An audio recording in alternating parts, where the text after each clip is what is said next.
नमस्ते बच्चों, आज हम पढ़ेंगे रुचिरा का पाठ डिजी भारत। ये पाठ डिजिटल इंडिया के मूल भाव को लेकर लिखा गया है। मतलब आज हम जो हैं तकनीकी रूप से इतने ज़्यादा विकसित हो गए हैं कि हमारा जो डिजिटल इंडिया है, हमारा जो भारत है वो डिजिटल हो गया है।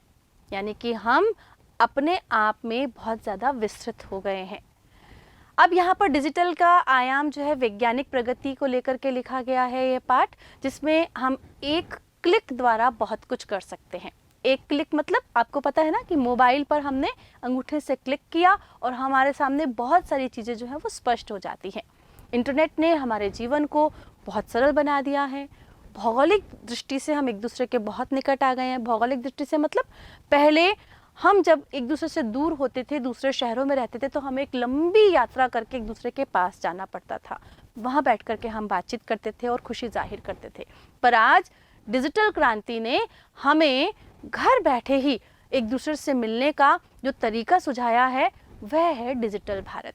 अब वो कह रहे हैं कि इसके द्वारा जीवन के प्रत्येक क्रियाकलाप बहुत सुविधाजनक हो गए हैं। इन्हीं भावों को आज के हमारे पाठ में यहाँ पर सरल संस्कृत में आपके सामने प्रस्तुत किया गया है। तो चलिए बच्चों शुरू करते हैं।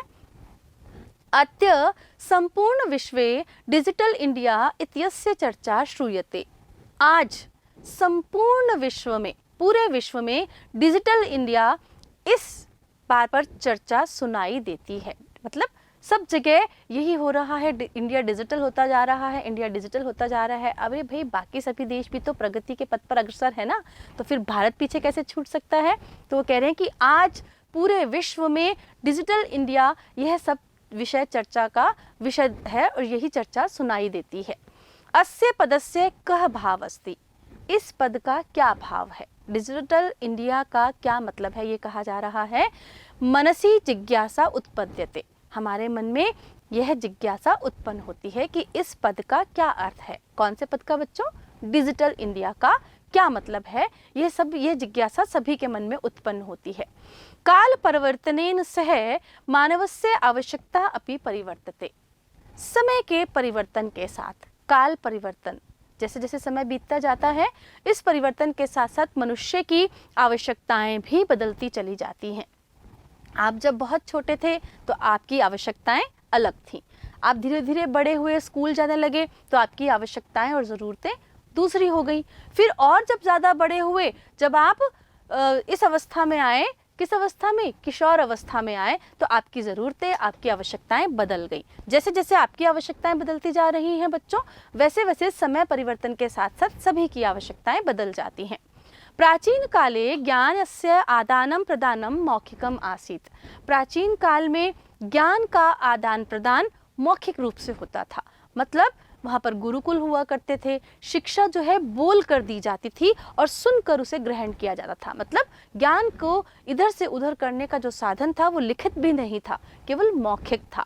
हम पढ़ते हैं कि पहले गुरुकुलों में जब बच्चे अपने गुरुजी के सामने बैठते थे तो गुरुजी उन बातों को दोहराते थे बार बार, और बच्चे उनका अभ्यास करके उन्हें सीखते थे। तो इसीलिए ज्ञान का आदान प्रदान मौखिक हुआ करता था। विद्या च श्रुति परंपराया गृह्यते स्म, और विद्या श्रुति परंपरा के आधार पर ली जाती थी, ग्रहण की जाती थी। श्रुति परंपरा वही सुन करके ग्रहण करना। अनंतरम तालपत्रोपरि भोजपत्रोपरि च लेखन कार्यम आरब्धम, और फिर उसके बाद क्या हुआ? ताड़पत्रों के ऊपर, भोजपत्रों के ऊपर लेखन कार्य शुरू किया गया। मतलब पेड़ के पत्ते, भोजपत्र और जो तालपत्र थे उन पर लिखने की शुरुआत हुई। परिवर्तनी काले कर्गदस्य लेखन्या च आविष्कारेण सर्वेषामेव मनोगतानां भावनानां कर्गदोपरि लेखनम प्रारब्धम। अब वो क्या कर रहे हैं? परिवर्तनी काले, समय के परिवर्तन के साथ, कर्गदस्य कागज का, लेखन्या च और लेखनी का मतलब पेन और कागज का आविष्कार हुआ। और इस आविष्कार के द्वारा, आविष्कारेण तृतीया विभक्ति एक वचन, इस आविष्कार के द्वारा सर्वेषाम एव सभी के ही, मनोगतानाम भावानाम मन के विचारों को, कर्गदोपरि लेखनम प्रारब्धम कागज के ऊपर लिखना आरंभ हुआ। अब भाषा क्या है बच्चों? भाषा हमारे मन के विचार है ना, जिसे हम दो रूपों में व्यक्त करते हैं, एक लिखित में और एक मौखिक में। तो मौखिक तो चल ही रहा था, श्रुति परंपरा चल ही रही थी, लेकिन कागज और पेन के आविष्कार के बाद हमने अपने मन के विचारों को कागज पर लिखना आरंभ कर दिया। टंकण यंत्रस्य आविष्कारेण तु लिखिता सामग्री टंकिता सती बहुकालाय सुरक्षिता अतिष्ठत। और फिर क्या हुआ, टंकण यंत्र के आविष्कार से, टाइपराइटर के आविष्कार से तो लिखित सामग्री टंकित की जाती थी, उस पर टाइप की जाती, जो टाइप की हुई सामग्री थी वो अधिक समय तक सुरक्षित रहने लगी। कैसे, उसमें स्याही का इस्तेमाल किया जाता था ना, वो स्याही जो थी, वो जो प्रिंटर होता था उसकी स्याही लंबे समय तक टिकी रह सकती है। तो वो कह रहे हैं कि टंकण यंत्र के आविष्कार के बाद तो लिखी हुई सामग्री टंकित हो गई, मतलब मुद्रित हो गई, और मुद्रण के पश्चात वो अधिक समय तक सुरक्षित हो गई थी। वैज्ञानिक प्रविधे प्रगति यात्रा पुनरपि अग्रे गता। वैज्ञानिक प्रयोगों के माध्यम से, वैज्ञानिक प्रकृतियों के माध्यम से हमारी जो प्रगति यात्रा थी वो और भी आगे चली गई। मतलब वैज्ञानिकों ने बहुत नए नए आविष्कार किए, उससे हमारी जो प्रगति यात्रा थी वो और आगे बढ़ने लगी। अद्य सर्वाणि कार्याणि संगणक नामकेन यंत्रेण साधितानि भवन्ति। और आज हम कितना आगे बढ़ गए हैं कि आज सभी कार्य संगणक नामकेन, कंप्यूटर नामक यंत्र के द्वारा साधितानि भवन्ति, साधे जा रहे हैं, पूर्ण किए जा रहे हैं। आज हम इतना आगे बढ़ गए हैं कि हमारे सभी कार्य कंप्यूटर के प्रयोग से किए जाते हैं। आपको पता है, घर में, बाहर, बैंक, दुकानों पर, बिजली के ऑफिस में, कहीं भी कोई ऐसी जगह है जहाँ पर आपको कंप्यूटर का प्रयोग न होता हुआ दिखाई दे रहा हो? सभी जगह। घर में भी हम बहुत से कारों को बहुत से हमारे काम हैं जिन्हें लेकर के हम लैपटॉप बैठ जाते हैं, चाहे वो घर के राशन का बिल ही बनाना हो। घर में, बाहर, सब जगह आपको कंप्यूटर दिखाई देता है। समाचार पत्राणि पुस्तकानि च कंप्यूटर माध्यमेन पठयन्ते लिखयन्ते च। समाचार पत्रों में, पुस्तकों में कंप्यूटर के द्वारा ही पढ़ा और लिखा जाता है। मतलब जो समाचार पत्र और पुस्तकें हम हाथ में लेकर के बैठते थे ना, अब वो हमारे हाथ में नहीं है, वो सब कंप्यूटर पर पढ़ी जाती हैं और लिखी जाती हैं। मतलब कागज़ का जो है उपयोग वो कम होने लगा है। आज हम जितने भी अपने मीटिंग्स होती हैं, या आप खुद देख लें, आपकी ऑनलाइन जो टीचिंग इन दिनों चल रही है उनमें आप कंप्यूटर का प्रयोग करते हैं, उसी पर आप अपने नोट्स बनाना शुरू कर देते हैं। टीचर्स भी उसी पर बुक निकालती हैं और उसी के माध्यम से पढ़ाना शुरू कर देती हैं। दूर क्यों जाएं, आज हम जो ये पाठ पढ़ रहे हैं वो भी कंप्यूटर के माध्यम से ही पढ़ रहे हैं।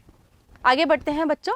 वो कह रहे हैं, कर्गदोद्योगे वृक्षाणाम उपयोगेन वृक्षः कर्तयन्ते स्म। कागज उद्योग में वृक्षों के उपयोग के कारण वृक्ष काटे जाते थे, परम संगणकस्य अधिकाधिक प्रयोगेन वृक्षाणाम कर्तने न्यूनता भविष्यति इति विश्वास। लेकिन वो कह रहे हैं कि कंप्यूटर के प्रयोग के द्वारा वृक्षों को काटने में कमी होगी, ऐसा विश्वास है। मतलब भविष्य में अब जब हम कंप्यूटर का इतना अधिक प्रयोग करने लगे हैं तो कागज़ बनाने के लिए या कागज़ उद्योग को चलाने के लिए जो वृक्षों की कटाई होती थी वो निश्चित रूप से उसमें कमी आ जाएगी। अनेन पर्यावरण सुरक्षायाः दिशि महान उपकारो भविष्यति। इसके द्वारा पर्यावरण की सुरक्षा की दिशा में एक महान उपकार होगा। किसके द्वारा? कागज़ उद्योग जब कम होगा, कागज़ों का प्रयोग कम होगा, पेड़ कम काटे जाएंगे, तो इन सब के द्वारा पर्यावरण की सुरक्षा की दिशा में एक महान उपकार होगा। अधुना आपणे वस्तु क्रयार्थम रूप्यकाणाम अनिवार्यता नास्ति। और अब आगे बढ़ते हैं, नए आविष्कार के बारे में बात करते हैं कि अब आज आपने बाजार में वस्तु क्रयार्थम, वस्तुओं को खरीदने के लिए रूप्यकाणाम, रुपयों की अनिवार्यता भी नहीं है। आज हम जब बाजार जाते हैं सामान खरीदने के लिए तो हमें रुपयों की आवश्यकता भी नहीं होती।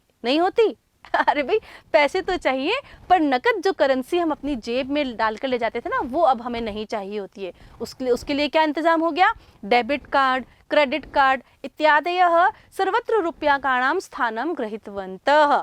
डेबिट कार्ड और क्रेडिट कार्ड, इन दोनों ने सभी तरह के रुपयों का स्थान ले लिया है। अब हमें जो नकद हम पैसा लेकर के बाजार जाते थे उसकी आवश्यकता नहीं है। पैसों की आवश्यकता तो है बच्चों, बिना पैसों के तो कुछ भी संभव नहीं है, लेकिन जो करेंसी हम हाथ में लेकर जाते थे उसकी जगह हम डेबिट कार्ड और क्रेडिट कार्ड ले जा सकते हैं।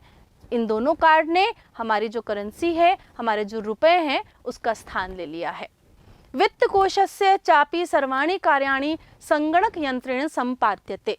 बैंकों में भी वित्त कोशस्य मतलब बैंक में भी, च अपि में भी और बैंक में भी, ऐसा है इसका जो उच्चारण, च और अपि भी और बैंक में भी, सभी कार्य, सर्वाणि कार्याणि, सभी कार्य संगणक यंत्रेण, कंप्यूटर के द्वारा ही संपाद्यते, संपादित किए जाते हैं, पूरे किए जाते हैं।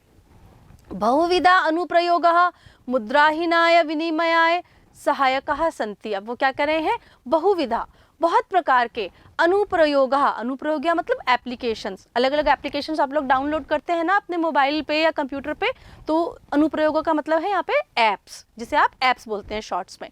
तो अलग अलग प्रकार के एप्स मुद्राहीनाय विनिमय, मुद्राहीनाय मतलब मुद्रा से हीन, विनिमय लेन देन मतलब कैशलेस ट्रांजैक्शन जिसे आप बोलते हैं, उस कैशलेस ट्रांजैक्शन में ये सब एप्लीकेशंस बहुत सहायक होती हैं, ये सब अनुप्रयोग बहुत सहायक है। कौन कौन से एप्लीकेशंस हैं वो, पेटीएम है, गूगल पे है ना, तो उसके द्वारा क्या होता है, हमें पैसा हाथ में लेने की ज़रूरत नहीं होती, बल्कि बैंकों से ही इधर से उधर उसका ट्रांजैक्शन हो जाता है, इधर से उधर हम उसे भेज देते हैं। तो वो कह रहे हैं कि अनेक प्रकार के जो ऐप्स हैं, जो अनुप्रयोग हैं, वो कैशलेस ट्रांजैक्शन में सहायक हैं। कुत्रापि यात्रा करणीया भवेत्, रेलयान यात्रा पत्रस्य वायुयान यात्रा पत्रस्य अनिवार्यता अद्य नास्ति। अब आगे क्या कह रहे हैं, कहीं पर भी यात्रा करनी हो हमें तो रेल का टिकट और हवाई जहाज का टिकट की अनिवार्यता भी अब नहीं है, नहीं है ना। टिकट तो लेनी है बच्चों, लेकिन हाथ में ले जाने की आवश्यकता नहीं है। जैसे हम लोगों को जो पेपर, एक टिकट जो हाथ में अपनी जेब में रखा होना अनिवार्य होता था कि टिकट जेब में नहीं है तो हम जा ही नहीं सकते, क्योंकि टिकट चेकर वो टिकट चेक करता था। तो ऐसी अनिवार्यता अब खत्म हो गई है। टिकट तो खरीदना पड़ता है, पर उसे अपनी जेब में रख करके ले जाना आवश्यक नहीं है। सर्वाणि पत्राणि अस्माकं चल दूरभाष यंत्रे ईमेल इति स्थाने सुरक्षितानि भवन्ति। वो कह रहे हैं कि ये सभी पत्र, ये सभी प्रकार के जो पन्ने हैं, जो कागज हैं, जो टिकटें हैं, ये हमारे चल दूरभाष यंत्रे मतलब मोबाइल में ईमेल नामक स्थान पर सुरक्षित होते हैं। यानी संदृश्य वयम सौकर्येण यात्रायाः आनंदम ग्रहीम, यानी जिनको संदृश्य दिखाकर वयम हम सब सौकर्येण सुखपूर्वक यात्रा का आनंद ले सकते हैं। कहने का मतलब ये कि पहले अगर टिकट हमारे पास होता था तो हमें डर रहता था कि कहीं टिकट गिर ना जाए, चोरी ना हो जाए, तो ये सारे सब जो संभावनाएं हैं ये खत्म हो गई हैं। अब हम बिना टिकट के भी हम यात्रा कर सकते हैं। वो टिकट हमारे मोबाइल में, हमारे ईमेल में सुरक्षित होना चाहिए, तो हम सुखपूर्वक वहाँ से यात्रा कर सकते हैं। अब आप कहोगे कि आपके पास है, अगर आपका मोबाइल चोरी हो गया तो क्या हो गया, इसके बारे में भी आपको पता है ना कि अगर वो डाउनलोड किया गया है कहीं से तो वहाँ पर भी होता है और हमारे पास भी होता है, हर परिस्थिति में हमें वो मिल सकता है। चलिए आगे बढ़ते हैं। वो कह रहे हैं कि चिकित्सालय अपि उपचारार्थ रूप्यकाणाम आवश्यकता न अनुभूयते। चिकित्सालय में भी उपचार करवाने के लिए रुपयों की आवश्यकता अब नहीं होती है। भाई वैसे तो आवश्यकता होती है, पर हाथ में नकद रूप में ले जाना आवश्यक नहीं है। कई बार ऐसा होता था कि हम बहुत सारे पैसे, जब हम इलाज करवाने ले जाते हैं किसी को, तो वहाँ पर पैसों की आवश्यकता बहुत अधिक होती है। जो बीमारी है उसकी दवाइयाँ हैं वो बहुत महंगी महंगी आती हैं। कई बार ऐसा होता था पैसे चोरी भी हो जाते थे। तो अब वो सब डर खत्म हो गया। वो कह रहे हैं कि अब हमें नकद रूप में, नकद राशि के रूप में उन पैसों की आवश्यकता नहीं होती। सर्वत्र कार्ड माध्यमेन ई बैंक माध्यमेन शुल्कम प्रदातुम शक्यते। सभी जगह अपने डेबिट कार्ड, क्रेडिट कार्ड के माध्यम से और ई बैंकिंग के द्वारा हम वो सारे जो शुल्क हैं वो प्रदान कर सकते हैं, वो दे सकते हैं।